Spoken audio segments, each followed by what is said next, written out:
সুন্দর এলাকা সুন্দর তো যাকে তাকে বলা হয় না। আচ্ছা, কালো পেঁচাকে কোনোদিন কেউ সুন্দর বলে? বলে গো ভাই? হ্যাঁ, নেপালিকে কেউ সুন্দর বলে? সুন্দর বলে তাকে যার নাকটা হবে তীক্ষ্ণ। এই মায়ের টাকাটা নিয়ে দাও তো।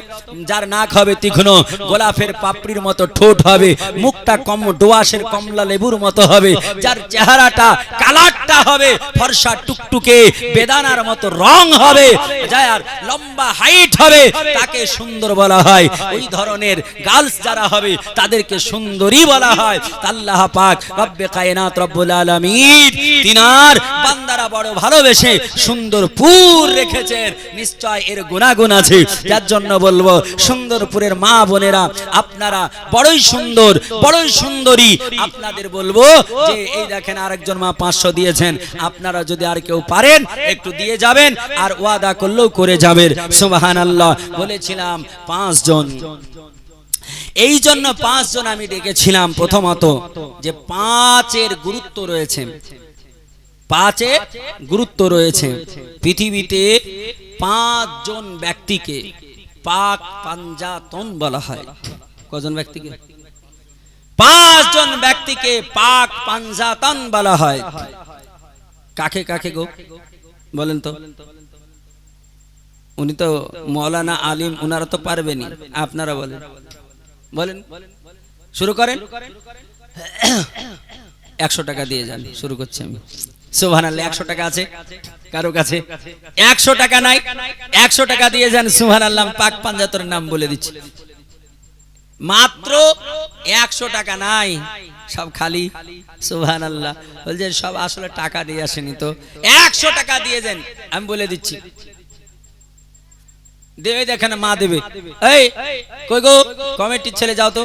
এই দেখো টাকা বেরিয়ে গেছে। সুবহানাল্লাহ। তাড়াতাড়ি যাও। মাদের দিল, মায়েদের মতো দিল কারো হবে না, বুঝছেন কিনা? সুবহানাল্লাহ।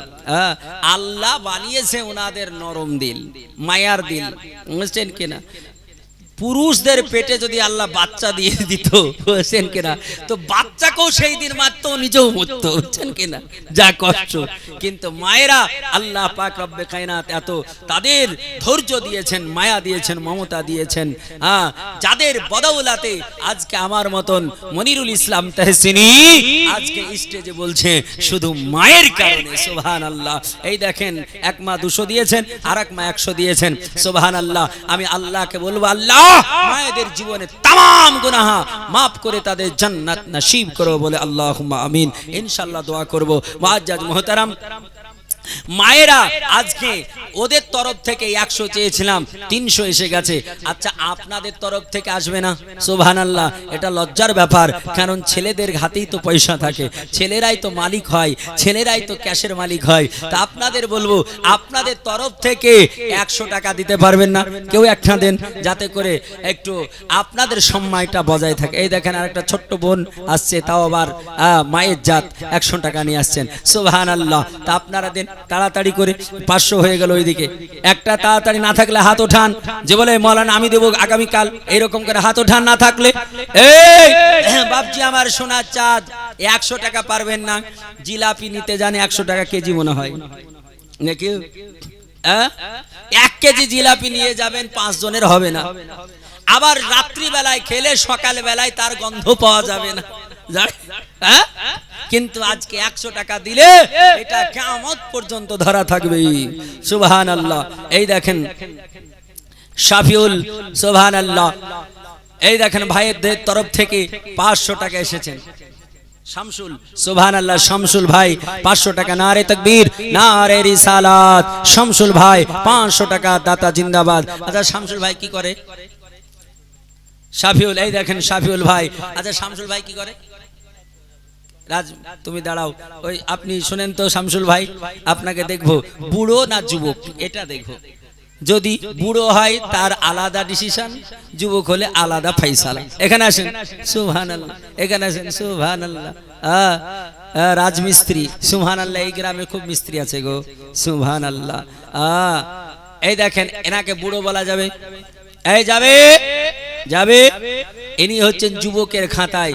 এই শাফিউল ভাইও হলো যুবক। দাও আল্লাহ রাসূল বলেছেন যুবকের মূল্য সবচাইতে বেশি। আল্লাহর নবী একদিন আলোচনা করছেন আর যুবক সাহাবী তিনি গিয়েছেন, এই দেখেন বোন একটা 500 টাকা দিয়েছেন, ঠিক আছে যাও, নাম বলবা নাকি? চন্দনা। সুবহানাল্লাহ। পৃথিবীর বুকে সবচেয়ে শোনো, হ্যালো এই বোন, হ্যালো শোনো শোনো শোনো শোনো শোনো, সুবহানাল্লাহ। দুনিয়াতে যত কাঠ আছে এই কাঠের মধ্যে দামি কাঠ কি গো? চন্দন। এই চন্দন নাম কার? তোমার না কার? ওই মাকে গিয়ে বলো যে পৃথিবীর সবচাইতে দামি কাঠ তার নাম চন্দন, তার নামও চন্দন, আর 100 টাকা দিতে হবে নামের গুণে। যাও নিয়ে আসো। সুবহানাল্লাহ। এই দেখেন আল্লাহর বান্দা দুইজনই যুবক। নবী বলেছেন শাফিউল, আল্লাহর রাসূল বলছেন, আল্লাহ রাসূল বক্তব্য দিচ্ছেন আর সাহাবীরা এসে ভরপুর। একজন সাহাবী তিনি বসার জায়গা পাননি, তো নবী পাক তিনার দিকে দেখলেন, যুবক সাহাবী, বুড়ো নাই। এই দেখেন মেয়েদের তরফ থেকে আবার চলে এসেছে সুবহানাল্লাহ 250। সুবহানাল্লাহ। তো নবীজি বলছেন, এই ভালো করে ধ্যান দেন, নবীজি দেখছেন বসার জায়গা নাই। আচ্ছা, নবী পাকের চাদর মুবারকে বসবে এইরকম পৃথিবীতে কেউ আছে? রাসূলুল্লাহর চাদর মুবারক জান্নাতের চাইতে দামি।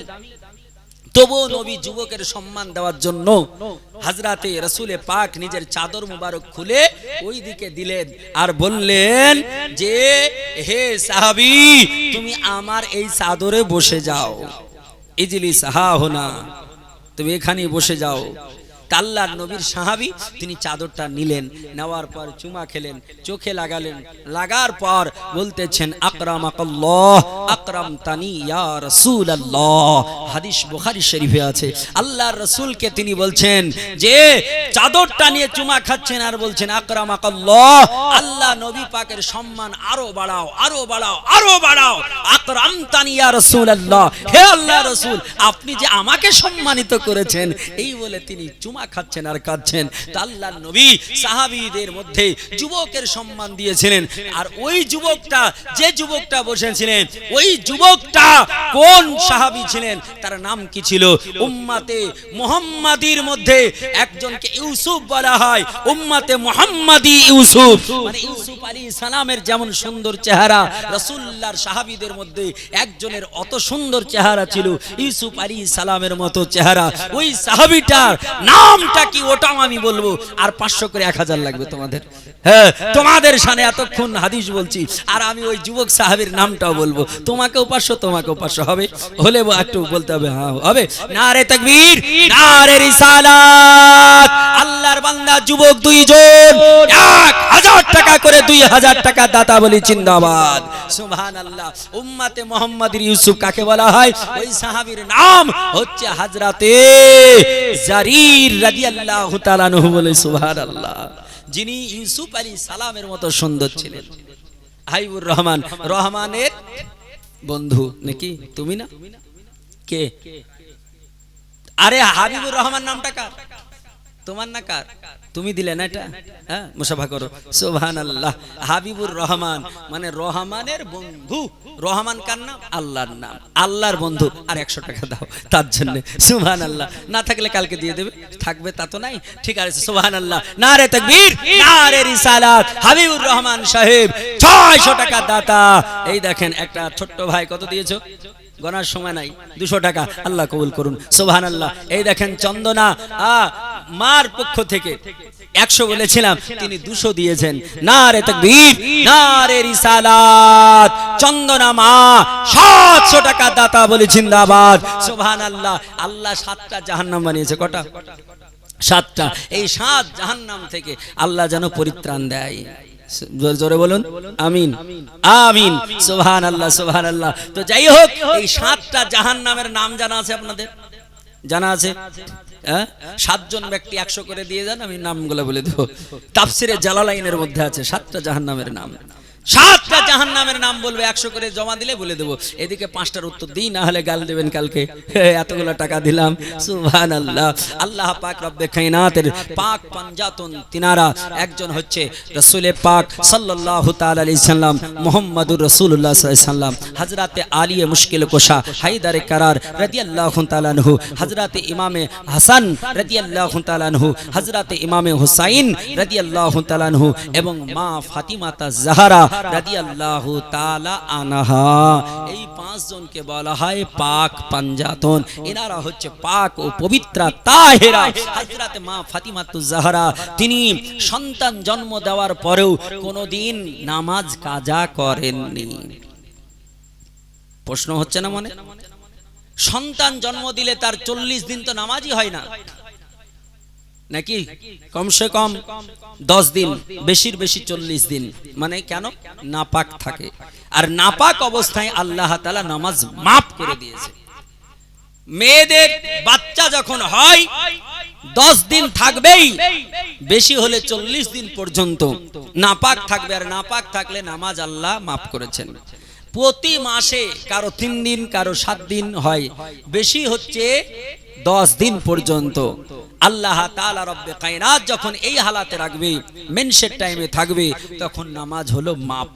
কিন্তু হযরতে ফাতিমাতুজ জাহরা সন্তান জন্ম দেওয়ার পরেও নামাজ পড়েছেন। নাপাক অবস্থায় নামাজ পড়া হচ্ছে গুনাহ। নাপাক অবস্থায় নামাজ পড়া হলো গুনাহ। তো উনি নামাজ পড়েছেন কি করে?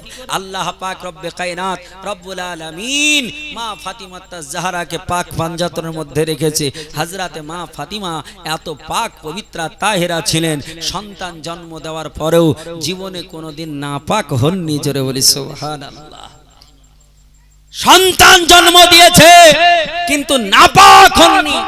আর পৃথিবীর ডাক্তাররা বলছে, পৃথিবীর নিয়ম বলছে, আপনার ফর্মুলা বলছে যে কোন মা যদি নাপাক না হয় তাহলে তার বাচ্চাই হবে না।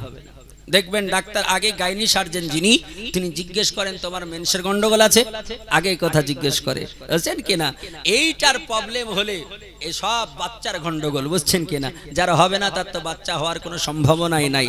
এখন সেটাকে আবার হওয়াতে হবে, তারপরে আল্লাহ দিলে হবে। তো মুআজ্জাজ মুহতারাম, তো আল্লাহর নবী, বিশ্ব নবী, তিনার বেটি মা ফাতিমাতুজ জাহরা কোনোদিন নাপাক হননি, সব সময় পবিত্রা থাকতেন, তাহেরা এই জন্য বলা হয়েছে, পবিত্রা থাকতেন।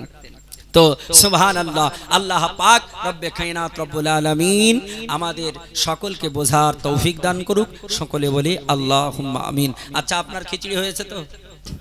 হয়ে গেছে? আচ্ছা, ঠিক আছে, সুবহানাল্লাহ। তো যাই হোক, আপনাদের খাওয়া দাওয়ার ব্যবস্থাও যেহেতু হয়ে গেছে, না হলে আর একটু গাড়ি স্টার্টেই থাকতো, বুঝছেন কিনা? কিন্তু যখন হয়ে গেছে সেখানে থামতেই হবে। তো মুআজ্জাজ মুহতারাম, দুরূদে পাক পড়ে আমি শেষ করব। আল্লাহুম্মা সাল্লাল্লাহু আলা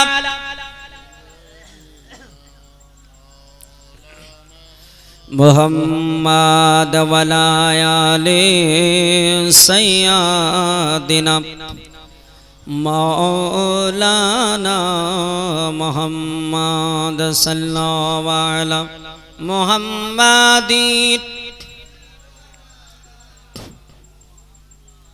হরদম জবাম সনে কালু পাক নামে মুহাম্মাদ হরদম জবাম সনে কালু শফিয়ানা মুহাম্মাদ ইয়া নবী সালাম। সালাম পড়ার পর ফাতিহা করে নিতে হবে। ইয়া হাবিব সালাম সালাওয়াতুল্লাহ मुस्तफ़ा जाने रहमत पे लाखो सलाम। मुस्तफ़ा जाने रहमत पे लाखो सलाम। शम्अ बज़्म हिदायत पे